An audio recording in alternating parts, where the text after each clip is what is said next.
Добрый день, дорогие друзья! Я приветствую вас на новой лекции канала «Жизнь после жизни есть, я знаю», который посвящен доказательствам жизни после смерти и устройству потустороннего мира, куда каждый из нас попадает по завершении своего земного пути, где и воссоединяется с ранее усопшими родными и любимыми и продолжает бесконечное путешествие по нашей прекрасной и удивительной Вселенной. Дополнительную интересную и полезную информацию за пределами лекций, ответы на ваши вопросы о жизни после смерти, познавательные статьи о потустороннем мире и даже мини-влоги о моей жизни вы найдете в нашем телеграм-канале. Ссылка на него в описании видео и на экране. Добро пожаловать! Сегодня мы разберемся в очередном труднопонимаемом и осознаваемом живущими вопросе и узнаем, как люди передвигаются и общаются после смерти, утратив свои привычные биологические тела и оказавшись на том свете. После перехода на Земле, называемого смертью, а на самом деле являющегося лишь изменением формы жизни с биологической на энергетическую, или как ее еще называют, духовную, мы ожидаемо проходим через определенные перемены. Да, мы неоднократно говорили, что смерть не является фактором абсолютных перемен, постановки всего с ног на голову и изменения сразу всех законов мироздания, как это принято считать многими. И тем более не меняет она нашу личность. Но некоторые перемены, само собой, все равно закономерно происходят. Развоплощенный дух, переместившийся из физического мира в мир более тонкий, учится, а для некоторых вернее будет сказать вспоминает, новым способом взаимодействия с расширившимися законами бытия, окружением и другими живущими существами, обладающими духовными формами или телами. Чтобы понять, как на том свете осуществляется передвижение по миру и общение между духами, необходимо уяснить, что все во Вселенной определяет мысль. Вселенная по своей сути это и есть одна большая мысль, одно большое сознание. Поэтому мысль и является причиной всего, следствием всего, основным законом и способом взаимодействия с окружением, инструментом достижения целей и воплощения желаний. Это справедливо и для физического мира, но для духовного особенно, так как там уже нет ограничений, накладываемых на наши способности и возможности биологическим телом и трехмерным вещественным измерением, и работа с мыслью дается гораздо проще, чем здесь. Все делается при помощи мысли. Чтобы попасть, условно говоря, из точки А в точку Б на той стороне, нужно всего лишь сосредоточиться на пункте назначения, и ты немедленно окажешься там. Я подчеркиваю слово «условно», потому что, само собой, никаких точек А и Б, как и в принципе привычных измерений и географических пространств на той стороне не существует. Все мысль, которая не измеряется метрами и километрами, и все же строит окружение, по которому можно перемещаться. Это и делается посредством мысленного усилия. Данный способ передвижения некоторые осваивают еще в земной жизни, когда волею случая оказываются в состоянии клинической смерти или очень близко подходят к умиранию. А кто-то осваивает практики внетелесных путешествий или осознанных сновидений. Реанимированные пациенты больниц со всего света на протяжении многих десятилетий сообщают о том, что, находясь без сознания, они выходили из своих тел и неожиданно для себя оказывались у себя дома среди родных. Видели, чем те занимались, слышали, о чем они говорили, и позже все это подтверждалось. Затем такие духовные путешественники понимали, что это происходило, потому что, выйдя из тела, они думали о родных, хотели сообщить им о своей ситуации. И таким образом процесс передвижения к нужной сознанию точке в земном трехмерном мире срабатывал автоматически. Многие попадали в разные места, никак не связанные с операционной или реанимацией, где в тот момент находились их биологические оболочки, а затем возвращались обратно. Ссылки на качественные источники информации об этих удивительных случаях, а также исследованиях околосмертных переживаний и выводах, сделанных на их основе, мы предложили вам в уже упомянутом телеграм-канале и любой нашей книге из цикла «Жизнь после жизни есть, я знаю». Обязательно ознакомьтесь с ними, если хотите разобраться, понять и осознать. Так это и работает в так называемой загробной жизни. Сосредоточился на нужном месте и сразу оказался там. Причем, судя по всему, передвижение осуществляется со скоростью, превышающей скорость света. То есть варп-двигатель, с помощью которого преодолевают большие космические расстояния герои «Звездного пути» и других фантастических произведений, уже давно изобретен. Это наша мысль, и она вполне может превышать, как считается, предельную скорость света. Чтобы убедиться в том, что Эйнштейн ошибался, постулируя невозможность преодоления скорости света, не обязательно быть гением и опровергать специальную теорию относительности миллионом формул. Достаточно прямо сейчас вообразить себя переместившимся, например, на планету Пандора из фильма «Аватар». Вот вы только что были в вашей квартире или в офисе на работе, а сейчас вы уже стоите в лесу прекрасной Пандоры рядом с Джейком Сули, Нейтири и древом душ и весело машете нам оттуда.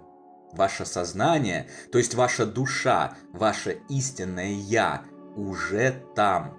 И оно переместилось туда за долю секунды. Хотя в физической реальности, чтобы отправить туда ваше тело, потребовались бы 1000 лет. Все зрители и слушатели сейчас, кстати, тоже там с вами. Такое вот групповое путешествие на сверхсветовой скорости. При должных умениях и уровне духовного развития дух может отправиться даже в другие галактики, познакомившись там с инопланетянами. Но эти стремления и умения, похоже, пока доступны немногим духам. Большинство же, как и на Земле, населяет наш, человеческий духовный мир и передвигается в его пределах, соответственно уровню развития или просто по старой памяти из-за отсутствия интереса к чему-то неземному, незнакомому и далекому. Уверен, всем знакомы бабушки, отрицающие эти ваши ужасные и виноватые во всем зле компьютеры и убежденно не желающие подходить к ним даже на расстояние вытянутой палки. Все точно так же обстоит и после телесной смерти. Кто не хочет познавать что-то новое и двигаться вперед, тот этого и не делает. Еще раз напомню, что смерть сама по себе никак не меняет личность. После утраты физического тела своим уровнем развития мы начинаем с того же места, на котором остановились к моменту похорон этого тела.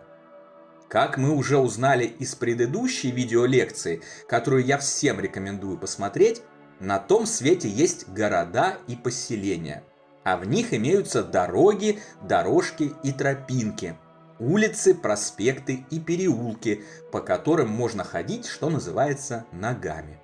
Но это скорее дань памяти нашему пребыванию на Земле, сотворенная коллективными сознаниями жителей соответствующих уровней духовного мира.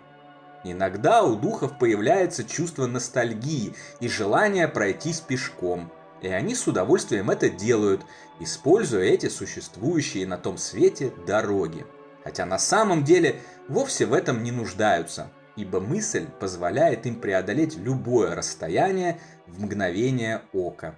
Но, как уже было сказано, мы обычные люди, остаемся ими на протяжении очень длительного срока, и смерть никак этого не меняет. Таким же образом при помощи мысли осуществляется и общение между духами. Мысль или даже целые пакеты аудиовизуальной мысленной информации просто передаются напрямую от одного сознания другому. И они легко понимают друг друга, независимо от языков, которые для них были родными во время воплощения.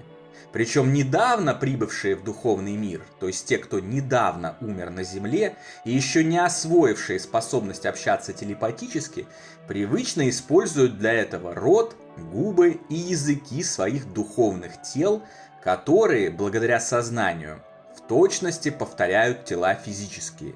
Но со временем они отказываются от физического общения и, как и все остальные, осваивают духовное. Как и духовное передвижение, духовное общение также знакомо многим живущим людям. Феномен телепатии, передачи мысли на расстоянии от одного человека другому, уже официально доказан. И даже сопротивляющаяся всему потустороннему наука была вынуждена частично это признать. Почти каждый из нас хотя бы раз в жизни становился свидетелем проявления этого феномена. Кто-то угадывал, а на самом деле читал, мысли любимого человека и заканчивал за него фразы. Кто-то, еще не взяв трубку аналогового телефона, уже знал, кто это звонит. Кто-то удивительным образом определял местоположение родственника без какой-либо информации об этом и так далее. Все наши сознания связаны друг с другом и ведут непрерывное телепатическое общение между собой на протяжении вечности. Когда физическое тело сброшено, описанные мной и все прочие духовные способности, такие как ясновидение, яснослышание, предсказание будущего, энергетическое целительство, материализация и другие, возвращаются и расцветают полным цветом. По сути, в загробной жизни все мы с вами супергерои, способные попасть куда угодно, делать что угодно, воплощать любые вещи и желания. Более того, сейчас вам в это, возможно, трудно поверить, но и в этом мире мы такие же. Правда, здесь тяжелые физические атомы несколько осложняют для нас использование наших суперспособностей, но по сути все обстоит точно так же. В любом мире, физическом, духовном, сновидческом или любом ином, мы все те же бессмертные духи с одним и тем же удивительным и невероятным набором мысленных творческих инструментов, который способен дать нам и окружающим абсолютно все без исключений.